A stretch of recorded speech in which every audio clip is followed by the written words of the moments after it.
What's up YouTube, Monto Fitness here, and today I'm going to be talking about a little summary of what I just read in the NSCA Strength and Conditioning book as I tried to obtain my CSCS. So chapter 23 is facility design, layout, and organization. So the 4 phases when it comes to building a new building, this is catered for strength and conditioning, but I know it can be applied for any building pretty much, is the 4 phases of design: pre-design, design, construction, and pre-operation.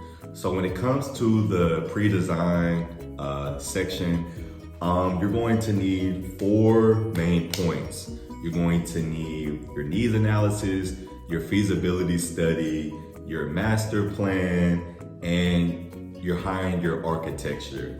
So for your needs analysis, it needs to be questions that can be answered. How much space do you need? What is going to be allocated in this specific space? And for your feasibility study, that's when you're going to make your SWOT analysis, your strengths, your weaknesses, your opportunities, and your threats. So what about your business is going to stand out strength-wise? What is a weakness or threat around, such as competition? All these things are stuff that you need to be thinking about as you're in your pre-design phase. And then you have your master plan, which is your facility design, your budget. Building a construction plan is when everything is getting organized and structured on paper. And then you have your hiring your architecture. So most people that choose an architecture in strength and conditioning normally go with the architecture who has had experience before in designing facilities before and can give them the best quality for their penny. So most of the time it could be the architecture that costs the least amount of money, if we're being honest. And then with the design phase is going to be 2 sections that you need to think about. You want to finalize your committee and you want to create your blueprint. So finalizing your committee should include strength and conditioning professionals with experience in the facility for production and design. And then for the construction phase is 3 sections that I want you to think about. The following the master plan, arranging the equipment, and you want to check your construction progress. So you want to always make sure that deadlines are being met, that the architecture is doing everything that they said that they was going to do by this specific timeline, because you're on a contract, they're on a contract. So make sure that it's business and make sure that everything is talked about and met deadline requirement wise on both parties, because we don't need any confusion or any money being lost because of deadlines having to be pushed back. And for the pre-operation phase, you're going to be hiring your staff, you're going to be creating a cleaning schedule, you want to assign duties, and you want to create a plan for operation. So when you hire your staff, you want to make sure that their credentials are up to par, like they say they are. You also want to create a cleaning schedule. So having a cleaning schedule, whether it's weekly or bi-weekly, is going to be a big part in making sure everything is staying clean and being thoroughly taken care of as like it's supposed to. So making sure there's no mildew, no mold, a lot of dust. Like I said, putting these implementations in place from the very beginning is going to help your career and your business down the long run in so many different ways. And then you want to assign duties. So if you're in the strength and conditioning facility, who is going to be your exercise physiologist? Who is going to be your sports nutrition? Who is going to be over strength and conditioning? Who is going to be over rehabilitation? It's so many different lanes and so many different duties that go with everyone's part in the company. Who's going to be in HR? Who's going to be your secretary? Who's going to be helping you with marketing? Know for sure what everyone's duty is going to be from the very jump.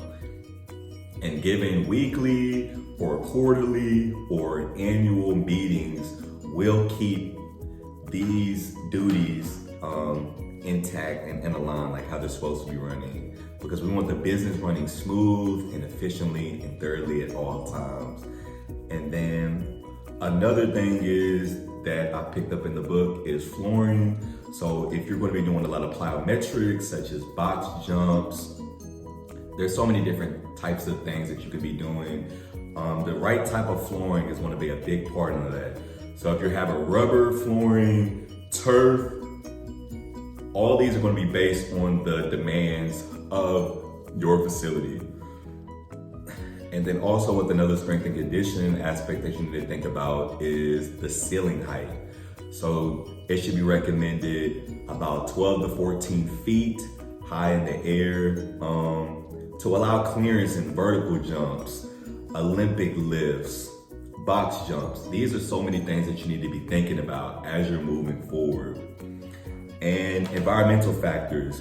So it needs to be a nice temperature in the facility at all times. So ranging from 68 to 78 degrees, or even 72 to 78 degrees is the range that you want to be in. Because if it's too hot or too cold, then the individual may feel uncomfortable, which can affect their performance in that setting. So think about that as well.